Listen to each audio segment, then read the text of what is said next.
Boa noite. Primeira live do ano, depois de muito tempo, muita gente pedindo para começar, para voltar a fazer live, cobrando as lives do ano. Só que muita coisa acontecendo aqui na Bahia, como o mundo todo soube, aí o Brasil todo soube. Nós tivemos essas enchentes e para quem acompanhou, eu estava lá acompanhando alguns ministros, acompanhei alguns ministros aqui. Recepcionei o ministro João Roma, que é o ministro da Cidadania aqui em Ilhéus. Recepcionei o ministro Queiroga, recepcionei a Damares, a ministra Damares, enfim, fez a recepção dos ministros aqui em Ilhéus, na minha cidade, que tem servido de base para todo o estado, para cuidar de toda parte do estado que foi afetada. E com essa recepção aqui, acabou também o meu tempo sendo tomado, estava saindo cedo, chegando muito tarde, e para a gente realizar as lives, eu preciso fazer o levantamento dos assuntos, das prioridades, dos temas, e como eu não tinha feito até hoje, dia 3, perdemos 3 dias aí, como eu não tinha feito esse cuidado de fazer levantamento dos temas, dos assuntos que a gente precisa tratar aqui, eu não fiz a live, mas hoje a gente retomou, porque hoje simplesmente nós acordamos com a triste notícia que o nosso presidente foi internado, e automaticamente, quase que ao mesmo tempo, uma enxurrada de mensagens de pessoas desejando a morte do presidente, aquele velho ódio do bem que o Supremo Tribunal Federal não enxerga, aquele velho ódio do bem que a nossa queridíssima imprensa também não enxerga, aquele ódio do bem que só tem a direita, ódio do bem que prendeu o jornalista que participou das manifestações em frente ao Supremo Tribunal Federal. No nosso caso não existe ódio do bem.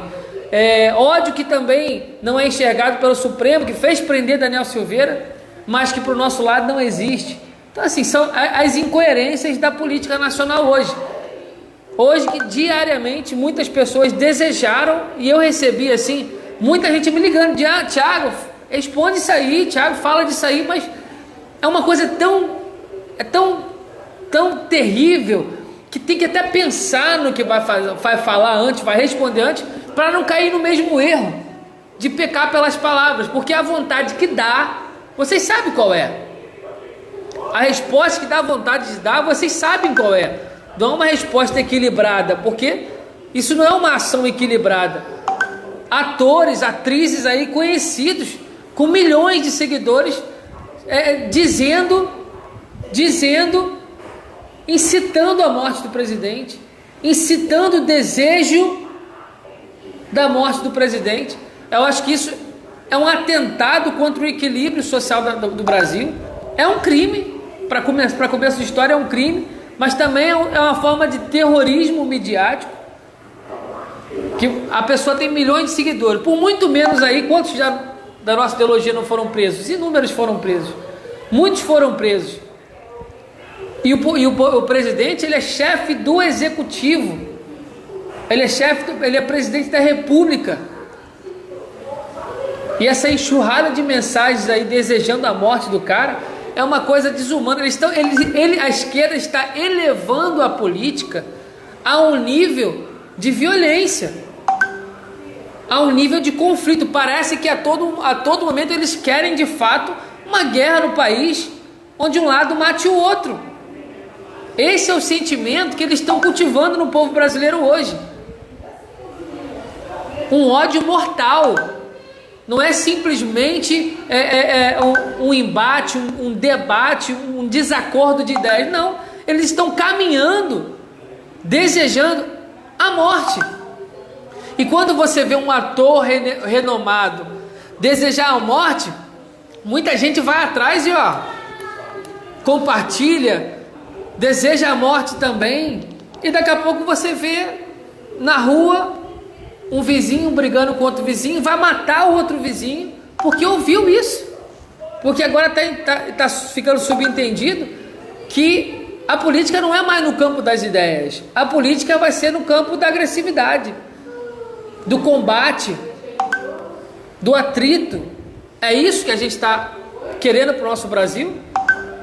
Eu não quero acreditar que esse seja o caminho que a gente tem que tomar agora. Entende? Eu não quero acreditar que esse seja o caminho que a gente trabalhou para chegar até aqui.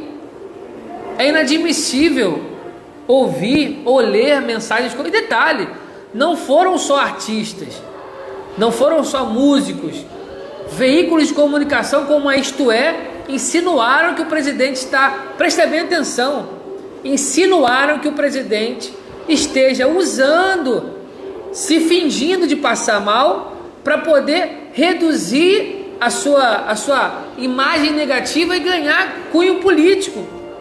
Toda vez que Bolsonaro é internado, o lado, como é que é? A aceitação dele cresce, como se o presidente estivesse usando o fato de ter adoecido para ganhar capital político. Isso é de uma canalice incontável. Isso é de uma podridão incontável. O jornal, ele simplesmente hoje induz, ele incita ao ódio, ele passa pensamentos, ele começa a direcionar o pensamento da população numa direção incabível para um meio de comunicação que deveria te dar a informação. Olha, hoje o presidente da República, ele foi internado, segundo a assessoria, passou mal, tal, vamos aguardar o boletim médico. Isso é uma notícia de um meio de comunicação. Os de hoje em dia não, os de hoje em dia é assim, Bolsonaro acha que toda vez que ele vai para o hospital, a positividade dele aumenta, a aceitação dele aumenta. Bolsonaro, na hora de voltar ao trabalho, finge que está passando mal. Esse é o jornalismo de hoje. É normal um negócio desse? É uma imprensa podre. É uma coisa que não serve mais para te informar. São veículos de comunicação que não servem para te informar. Não te dão a informação com clareza, com riqueza de detalhes. Não, são meros especuladores. Os jornalistas estão se tornando, sem querer denigrir os blogueiros que hoje fazem um trabalho de imprensa de verdade, mas estão se tornando aí meros fofoqueiros. Estão se tornando meros fofoqueiros. E antes de continuar, eu quero pedir às 60 pessoas que estão assistindo agora, compartilhem essa live, por favor, que chegamos ao ano da eleição 2022 e hoje nada pode ser perdido. Todo dia conta. Esse ano vai ser um ano de guerra da informação, guerra das narrativas, guerra de todo o trabalho. Você não pode deixar um dia de fazer, ajudar, apoiar a direita no seu estado. Se você está na Bahia, comenta para mim de qual cidade você está assistindo. E comenta para mim se você está me ouvindo bem, se você está me vendo bem, e principalmente compartilhe essa live em todos os grupos que você puder. Grupos de Bolsonaro, grupos da sua igreja, do seu trabalho, grupos de direita. Compartilha, porque esse ano nós não temos tempo a perder. Eles estão vindo secos, eles estão desesperados pelo dinheiro, pelo poder, e vão fazer de tudo. Eles estão trabalhando dioturnamente para derrubar o presidente. Os meios de comunicação, os grupos políticos, eles falam que o presidente... Abraço meu amigo Everaldo Conceição de Valença, abraço. Eles estão trabalhando dioturnamente para trabalhar o presidente, para derrubar o presidente. Eles têm trabalhado dioturnamente para derrubar o presidente. Aí eu te pergunto, o que você tem feito? Você também tem trabalhado dioturnamente para apoiar a direita? Para trabalhar para eleger deputados federais, deputados estaduais, o nosso senador, o nosso governador, o nosso presidente? Então não perca tempo. O seu compromisso comigo é só esse. É compartilhar essa live, botar nos grupos que você puder, para a gente poder ter uma audiência boa e essa informação chegar ao máximo de pessoas possível, tá bom? Então eu vou continuar aqui. Ano passado muitas pessoas foram presas porque em alguns momentos exageraram nas palavras, deveriam ter sido processadas e ali sim responderem ao processo. Não foram presas de cara, porque assim quis o Supremo Tribunal Federal, e elas foram presas. Aí aqui eu te pergunto, e esse caso de hoje? E as redes sociais que vivem derrubando contas de conservadores, de pessoas de direitas, porque elas dizem que existe discurso de ódio. E o discurso de ódio de hoje, desejando a morte do presidente, quantas contas foram derrubadas? Quantas pessoas vão responder a processo pelo discurso de ódio de hoje? Eu não vi nome nenhum. Eu não vi essas pessoas aparecerem dizendo que vão mudar o jeito delas, ou dizendo que vão apagar os seus conteúdos, ou contas sendo bloqueadas. Eu não vi. Se você viu, se você soube, eu não vi. Cadê a imprensa dizendo que a todo momento nós propagamos discurso de ódio? Quando fizeram uma bola com a cabeça do presidente, vocês lembram disso? Deixa eu só fazer um negócio aqui, ó.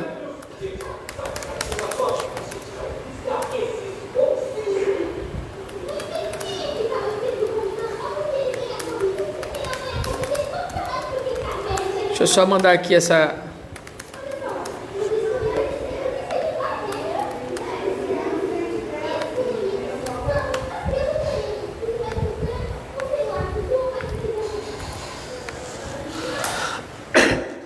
Vamos lá. Então, assim, essas pessoas que acompanham o nosso trabalho, essas pessoas que estão aí há muito tempo, eu digo muito tempo mesmo, porque a gente está aí há 3 anos e agora 1 mês de governo, 3 anos e 1 mês de governo, e foi uma enxurrada de narrativas que a gente teve que combater, uma enxurrada de fake news criadas pela mídia, fake news criadas por deputados de esquerda, que nós tivemos que debater, que eles não responderam por isso. A verdade é essa, eles não responderam por isso, ficou por isso mesmo. O Supremo Tribunal Federal, que a todo momento tentou e interferiu no Executivo, mas fechou os olhos para o consórcio Nordeste, que foi o maior escândalo de corrupção durante a pandemia. E aconteceu aqui na Bahia. Então aí eu te pergunto, o que falta acontecer para equilibrar o jogo? O que falta acontecer para a sociedade entender que o maior prejudicado é ela? A maior prejudicada é ela, porque se já roubavam antes, você imagina agora, porque antes o PSD, olha só, muita gente fala assim, Bolsonaro tá fraco, Bolsonaro não tá forte, não. Irmão, o Lula teve que dar as mãos pro Alckmin. Ou eles eram o maior teatro, que a gente também acredita nisso, fingiram estarem brigando a vida inteira para dividir o poder, você fica um pouquinho, depois eu fico um pouquinho. Se isso for verdade, Bolsonaro conseguiu acabar com o maior teatro da história da política brasileira. Começa daí. Se eles de fato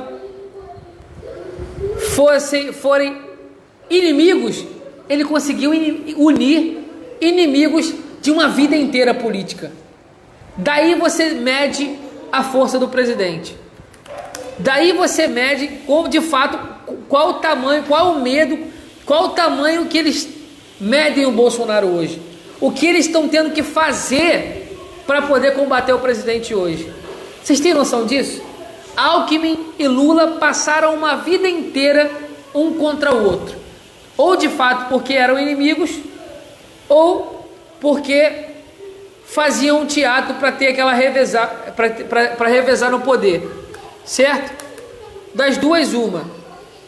E simplesmente hoje, pela força, pelo tamanho do bolsonarismo, eles tiveram que acabar com essa farsa ou com essa inimizade. Daí você me responde, Bolsonaro está fraco ou está forte?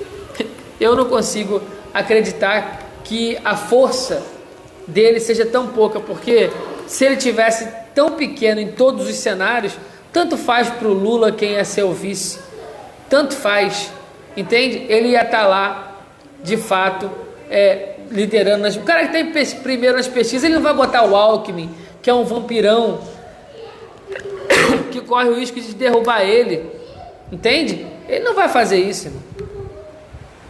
Ele vai botar alguém mais neutro. Ele não vai cair no erro que a Dilma caiu, de botar o Temer, não é? Eles vão calcular isso aí melhor, mas o desespero é tão grande que eles estão indo para o risco, sim. Eles estão indo para o risco sim, e eu vou te falar que eles estão morrendo de medo. Não é pouco medo não, eles estão morrendo de medo e não é pouco medo não, tá bom? Deixa eu terminar aqui um negocinho. Aí eu tenho que te fazer a pergunta de novo, que para você entender aí o que está acontecendo, é que simplesmente hoje, nós acordamos com essa notícia aí, de que o presidente, ele foi internado, e a mídia não se aguentou, o seu ódio, como é que fala? O seu ódio incubado foi externado aí de uma maneira muito visceral, espalhando aí para todo mundo que querem ver o nosso presidente morto. É muito triste isso, é muito triste isso, de verdade, porque quando falam assim, Thiago, Lula tem que morrer, eu falo, não, Lula tem que morrer, tá maluco? Lula tem que ser preso e pagar por tudo que ele fez. Aí é fácil, o cara com quase 80 anos, roubou a vida inteira, gozou a vida inteira do roubo do dinheiro dos outros, agora morre? Aí é fácil, pô, aí é mole. Não, o Lula tem que ser preso, Lula tem que ser preso e tem que pagar pelos crimes dele. É isso que a gente quer. O nosso ódio, o nosso sentimento não é o ódio, certo? O nosso sentimento, ele não é o ódio, não é isso. Agora, é justiça, e que a justiça pese, e que a justiça seja feita. Hoje mesmo eu estava conversando com algumas pessoas sobre justiça e falando exatamente isso. No Brasil, a justiça só tem acontecido com a pessoa que rouba uma lata de leite, que rouba uma comida, com a pessoa que tem a necessidade menor. Tem que ser preso, tem que responder todo mundo. Mas o exemplo tem que vir de cima. O exemplo que eles estão passando para a população é o pior possível. Quando você vê governadores e prefeitos roubarem durante a pandemia e não serem presos, qual é o tipo de sentimento que isso passa? Qual é o tipo de exemplo que isso passa? O pior possível. Você concorda comigo que é o pior possível? É o pior possível. Quem é que vai acreditar numa justiça que simplesmente fica calada ao ver o povo ser roubado mais uma vez? Eu sinceramente esperava, sinceramente, falando a verdade agora, com 3 anos de governo Bolsonaro, eu não esperava mais estar vendo isso. O povo continua sendo roubado, o povo continua sendo saqueado e morto. Porque quando você rouba dinheiro da saúde, você tira dinheiro do quê? Você tira vidas. Medicamento, equipamento que era para salvar vidas, você está tirando. Então, é isso que eu queria conversar com vocês hoje. Espero que vocês tenham entendido a mensagem. Compartilhem. Vamos tentar manter essas lives aí todo dia às 9, 9h30. Entendeu? E é isso. Hoje aqui em Ilhéus, na Bahia, nós recebemos aí 4 ministros. Nós recebemos a notícia de que mais de 100 médicos estão chegando para reforçar esse combate aí, essa ajuda às pessoas que sofreram durante a pandemia. E vamos seguir acompanhando o governo federal, apoiando, porque é o presidente que a gente tem que apoiar, não tem opção no Brasil hoje. E vamos que vamos, tá bom? Comenta para mim aí de onde você está assistindo essa live, para depois eu mandar uma mensagem para você. Forte abraço e não esqueça de compartilhar, tá bom? Abraço, vejo a todos vocês, até mais.